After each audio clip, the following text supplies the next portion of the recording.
Hola, ¿qué tal amigos? ¿Qué tal amigas? Sean todos bienvenidos. Aquí comenzamos Facetas en el canal de YouTube Iván Marcel Durán Fernández. Sean todos bienvenidos a esta emisión correspondiente a este 4 de abril del año 2023. Indudablemente que la información nacional y también la información internacional es bastante fluida en lo que va de esta jornada. Y también en lo que va de esta semana, que ya está a punto de llegar a su mitad, para luego ingresar a un largo feriado de Semana Santa, que es un feriado, que es una celebración a nivel mundial. Por esas razones, el programa de hoy en Facetas pretende, primero, destacar la importancia de estar bien informados en este siglo XXI, junto a las redes sociales y también junto a los medios de comunicación tradicionales o ya conocidos en el mundo entero. El programa de hoy, amigas y amigos, tiene dos partes. La primera, en la que, como siempre, casi en mitad de semana, vamos a destacar lo más importante del panorama nacional y del panorama internacional de la información. Y para la presente oportunidad, quiero comenzar con una nota, pero déjeme antes hacer una pequeña introducción.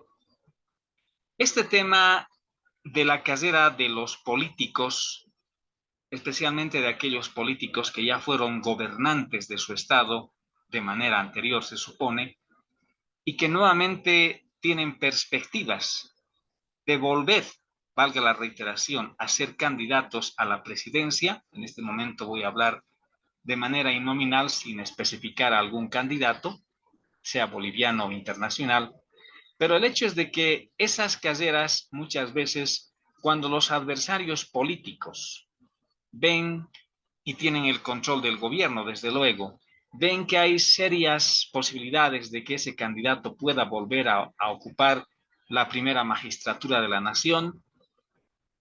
Por lo menos eso se ve en Latinoamérica. Lo primero que hacen es achacarle, inventarse, imputársele un delito, para ser más exactos, y luego el proceso judicial que corresponde. Pero particularmente me ha sorprendido bastante lo que está ocurriendo en Estados Unidos, que al parecer ya ha recibido salpicaduras, aunque en mínimo detalle, en mínima escala mejor, de lo que sucede a nivel de Latinoamérica. Y por supuesto Bolivia no es la excepción.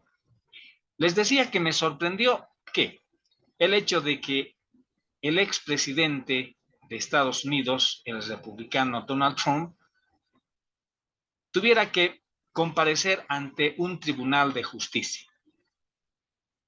Bueno, en todo caso, en los Estados Unidos se pretende llegar a un nivel más alto, a un porcentaje superior a porcentajes que ocurren en otros países, en lo referente a verdaderamente respetar las reglas de la democracia. Y siempre hemos dicho que una de esas partes, o mejor, una de esas reglas que significa respetar a la democracia, es sobre todo respetar la institucionalidad o la vigencia del derecho. Y eso está muy relacionado, por lo menos eso tiene que suceder en un país que se precie de ser democrático, que el gobierno respete las leyes, el hecho de que el Poder Judicial, que es el encargado de administrar justicia, y esto es en cualquier parte del mundo, reitero, donde hay regímenes que verdaderamente respetan la democracia, ese Poder Judicial tenga que someterse única y exclusivamente a la ley. Y cuando el órgano Poder Judicial, estoy hablando de manera general, se somete a esa condición de respetar únicamente la ley, de aplicar la ley para administrar justicia, estamos seguros que esa democracia va a funcionar.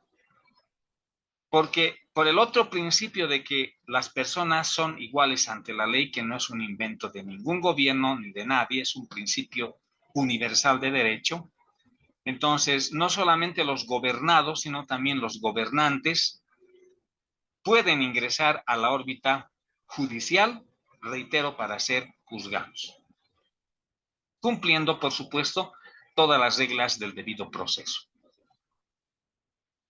Y me sorprende lo que ha sucedido en los Estados Unidos en las últimas horas. Ya me sorprendió prácticamente cuando no solo yo, sino mucha gente en el mundo se entera de que Donald Trump iba a ser sometido a un proceso judicial. Pero ojo, lo que quiero aclarar es de que Donald Trump no es Dios, no es un ser supremo, no es un ser venido de otro planeta, es humano como todos quienes habitamos el planeta Tierra. Pero si hay algo que hay que hacer notar en este momento, es de que este político, Donald Trump, expresidente de los Estados Unidos y que pertenece al Partido Republicano, tiene serias posibilidades de volver a ocupar la Casa Blanca allá en Washington. Pero lo que me ha llamado la atención es no que haya sido notificado para comparecer ante un tribunal de justicia, sino lo que me ha sorprendido es de que cuando de verdad existe la vigencia del derecho y hay un poder judicial que verdaderamente actúa aplicando la ley, las cosas o el resultado mejor siempre tiene que ser, si no el más correcto, pero el más prudente, que tenga relación de respeto con las reglas de la institucionalidad y, por supuesto, con las reglas del debido proceso. Resulta de que, de acuerdo a lo que está girando en la prensa internacional, y voy a tomar de base al periódico El Deber de la ciudad de Santa Cruz en su edición de hoy, de que además destacar que El Deber constantemente, casi minuto a minuto, está actualizando su información. Hay una noticia, reitero, que está dando vueltas al mundo. Y dice, la Corte Penal de Manhattan deja en libertad a Donald Trump sin condiciones. Y esta noticia se originó hora boliviana a las 15:33, es decir, a las 3:30 de la tarde de hoy, martes 4 de abril del año 2023. Donald Trump salió de la Corte de Nueva York después de su histórica comparecencia por un presunto caso de malversación de fondos relacionado con el pago de dinero a una actriz porno en el año 2016. El expresidente norteamericano salió del edificio tras pasar 2 horas en una sala de un tribunal de Manhattan, donde se declaró no culpable. Abandonó este martes la Corte Penal de Manhattan en Nueva York sin medidas de control judicial tras su histórica comparecencia por 34 cargos relacionados con pagos encubiertos antes de las elecciones de 2016. En esta audiencia sin precedentes para un expresidente norteamericano, Trump, muy serio, se declaró no culpable de los cargos presentados por el fiscal de Manhattan, Alvin Bragg, tras 5 años de investigación.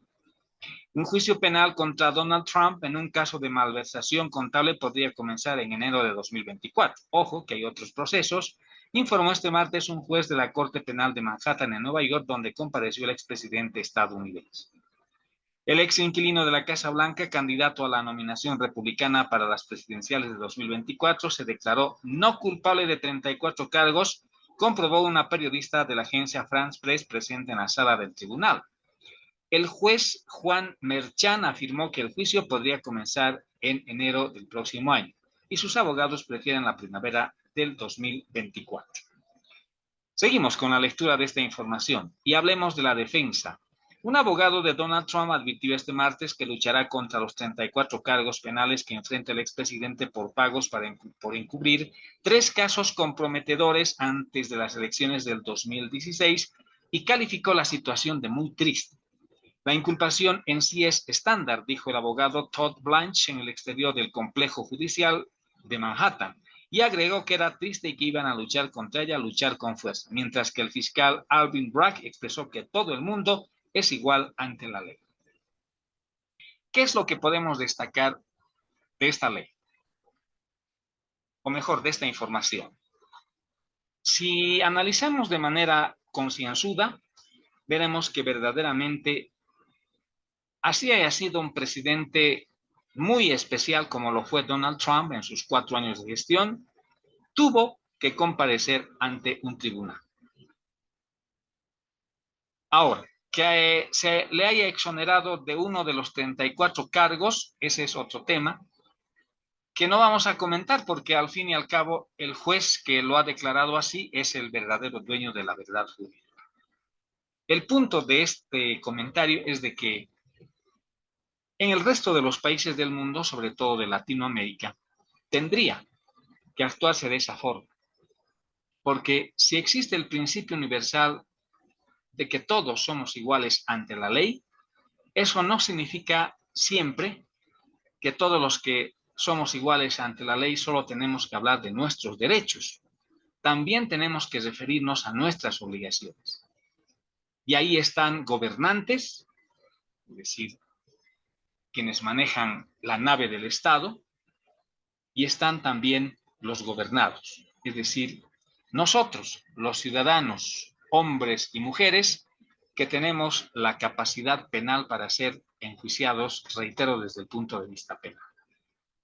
Y es lamentable decir, pero en otros países del mundo esto no se cumple, especialmente en aquellos países de la corriente del socialismo del siglo XXI, sobre todo Venezuela, Nicaragua.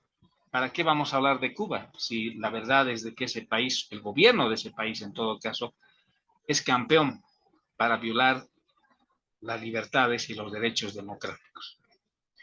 Ese es el primer informe que quería destacar con ustedes, amigas y amigos de Facetas, aquí en el canal de YouTube de Iván Marcial Durán Fernández. Gracias por compartir con nosotros, porque estas son las facetas de la vida. Ahora vamos a analizar de manera breve un otro tema en cuanto a la información nacional y que está en boga, por no decir de moda. Digo eso porque es un tema que concierne al interés de todos y cada uno de los ciudadanos bolivianos, hombres y mujeres, independientemente si están o no de acuerdo con el gobierno, etcétera, etcétera. Pero es un tema que atinge a todos.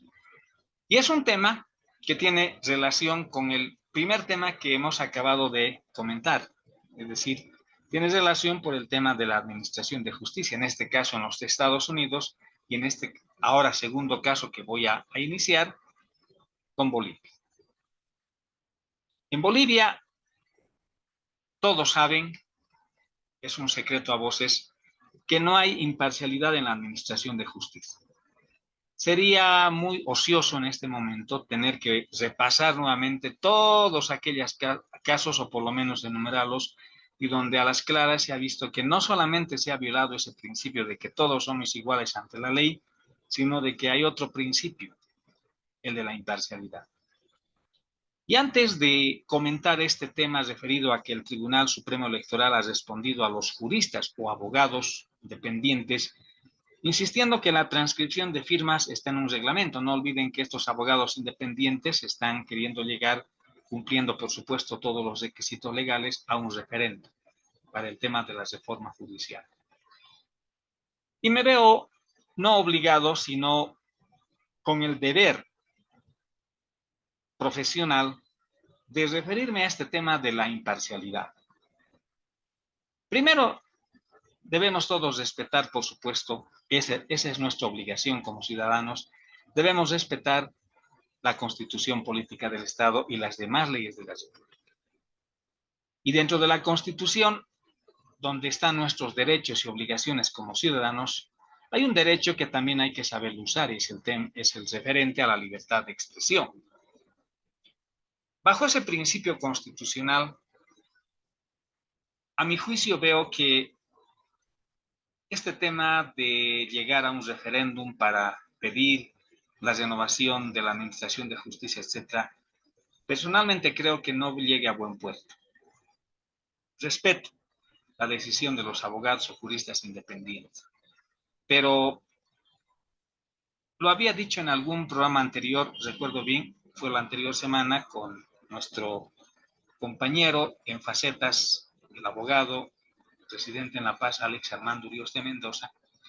Lo dije claramente que no tienen que haber o no deberían haber en este caso elecciones judiciales, porque Bolivia es uno de los países, pocos países del mundo, por no decir el único, por lo menos no conozco otro país donde se lleven a cabo elecciones judiciales. Si me equivoco, pues las sugerencias, las correcciones, bienvenidas, pero no conozco.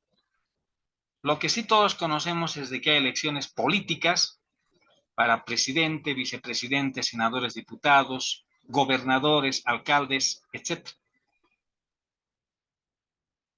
Pero no existen elecciones judiciales, es decir, elecciones para que hayan magistrados, hayan vocales, etcétera, que salgan de las urnas. Y todo por la sencilla razón de que un magistrado, una autoridad que es parte del Poder Judicial, a lo único que tiene que ceñirse, si el término cabe, para administrar justicia en los casos que lleguen a su conocimiento, es a la ley. El padre de la justicia boliviana, don Pantaleón D'Alence, dijo claramente que la única servidumbre que no mancilla es la ley. Y de ese fundamento boliviano, que no escapa a la realidad de otros fundamentos que al respecto tienen relación en otros países del mundo, sobre todo en Estados Unidos, o donde las democracias casi son perfectibles, por no decir perfectas, porque no hay. El tema de la independencia es un valor muy, pero muy determinante y a la vez importante. Y les decía, el juez a lo único que tiene que someterse es a la servidumbre de la ley, no a otro tipo de condiciones. Primer aspecto. Segundo aspecto. Cuando hay elecciones judiciales, esto significa ya que el poder judicial o el órgano judicial, así como ustedes quieran llamar, se ha contaminado del aspecto político partidista. Y cuando el órgano poder judicial se contamina del aspecto político partidista, prácticamente ha dejado a un lado su imparcialidad. No concibo, la verdad, y ha sucedido en nuestro país, pero yo lo digo con el mayor de los respetos, pero no concibo cómo abogados que seguramente ya se han registrado, aunque a algunos se les ha negado, a otros se les ha hecho observaciones en los registros, etcétera, pero los que al final resulten calificados, entre comillas, para ser parte de las elecciones judiciales en esta gestión, no concibo cómo tengan que hacer una especie de campaña política pidiendo a los electores que voten por ellos. La función del juez es muy diferente, la función de un magistrado es muy diferente a la función de un político. Un político se entiende que es parte de la política, están al servicio de la sociedad, muy bien, para mejorar la sociedad. Pero un abogado que es juez está al servicio de la justicia. Ahí radica el error, yo lo veo, y la diferencia al mismo tiempo del por qué no tendrían que haber elecciones judiciales en nuestro país.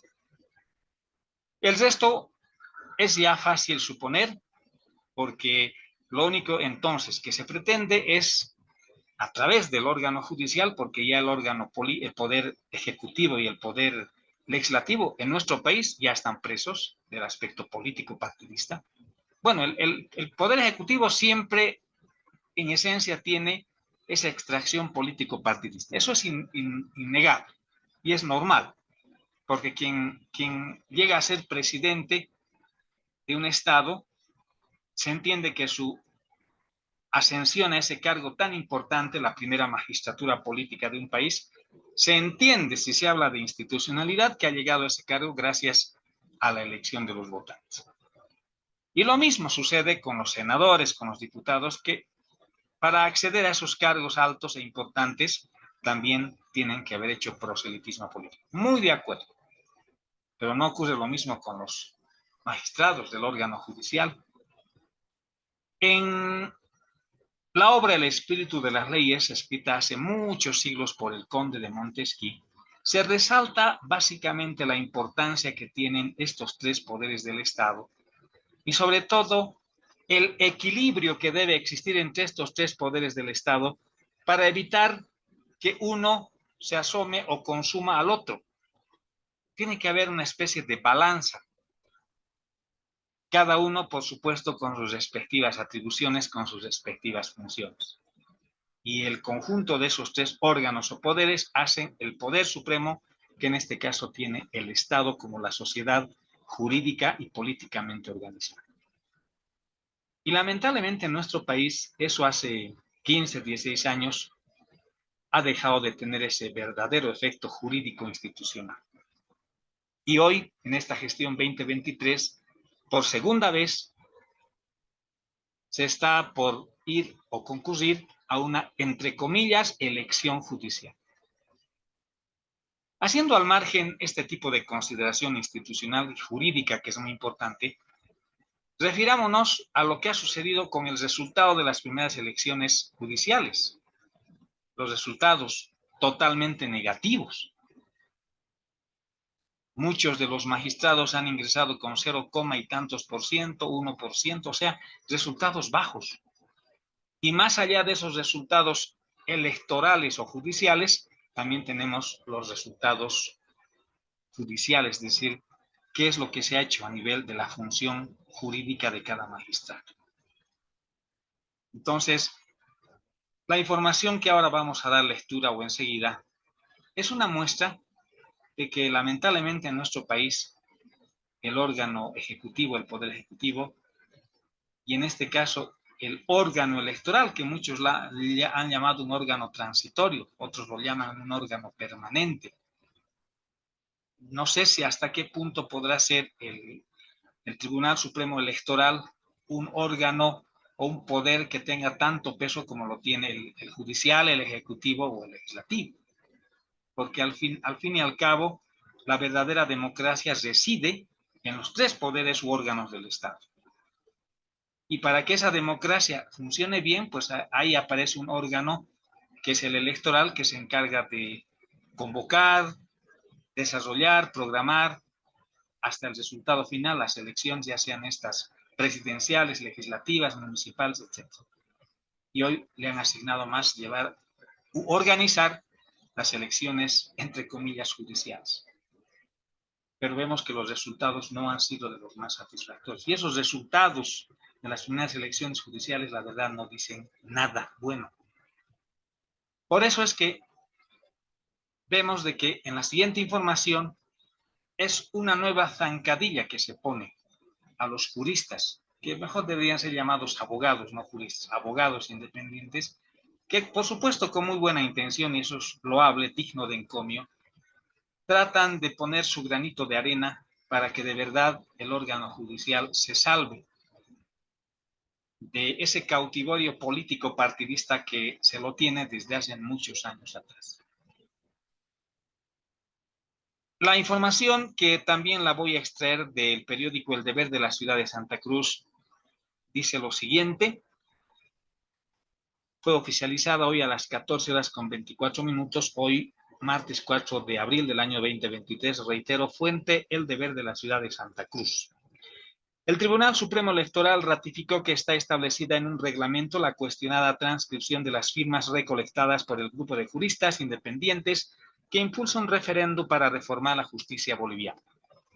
El Tribunal Supremo Electoral, mediante un comunicado, indicó que ha tomado conocimiento de las declaraciones de uno de los portavoces de los denominados juristas independientes, en el sentido de que pretenden interponer un recurso de amparo constitucional ante el Tribunal Constitucional Plurinacional. La presentación de ese amparo se basaría en la decisión del Tribunal Supremo Electoral de exigir que los promotores de la consulta ciudadana presenten la transcripción de todas las firmas que sean recolectadas hasta el 23 de este mes en un medio óptico. Cuando se cumple ese plazo, cita el documento. Sin embargo, el Tribunal Supremo Electoral, continúa la nota, subraya que su decisión de hacer dicha exigencia se basa, como han sido informados oportunamente los impulsores de esta iniciativa, en el reglamento para la verificación de huellas, firmas y la pregunta en el proceso de iniciativa popular para referendo, que fue aprobada por una resolución de 2013 y modificada por otras 3 resoluciones de 2017 y 2022. Este reglamento constituye el instrumento normativo de aplicación al presente proceso, del que se presume su constitucionalidad, en tanto el Tribunal Constitucional Plurinacional no declare lo contrario, es decir, su inconstitucionalidad, sostiene el ente electoral.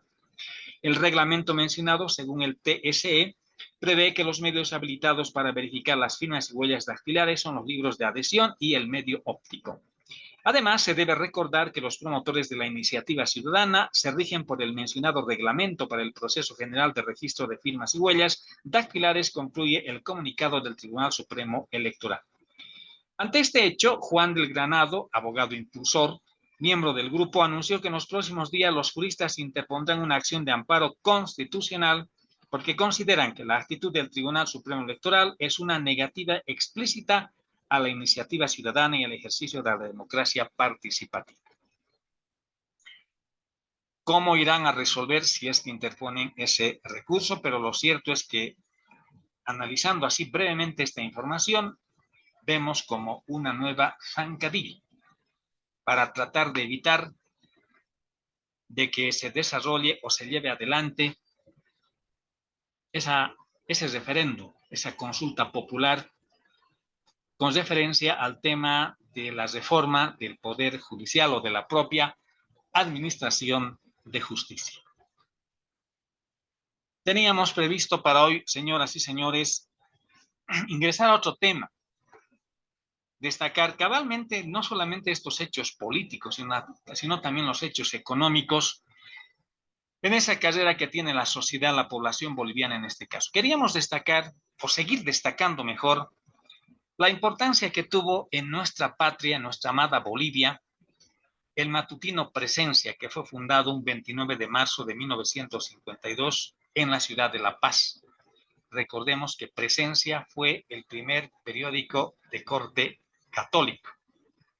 Y también quiero recordarles que ya en un anterior programa, la gestión anterior, nos hemos referido a la iniciativa, a cómo comenzó Presencia, y habíamos dicho, haciéndonos eco de esta obra, que es producto de la Fundación para el Periodismo y fue parte también de Plural Editores, Presencia, un homenaje especial a que Presencia fue una escuela de ética y buen periodismo. Teníamos previsto, como les dije, pero el tiempo es un tanto enemigo en este caso.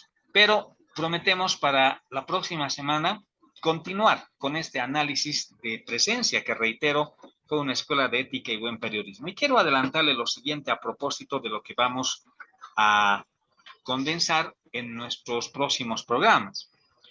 Ya en el primer programa de la anterior gestión nos habíamos referido al primer editorial del semanario, a que Presencia nació para gritar la verdad y las verdades que no siempre agradan a todos, así lo decía Paulovich, más conocido como Alfonso Prudencio Claure.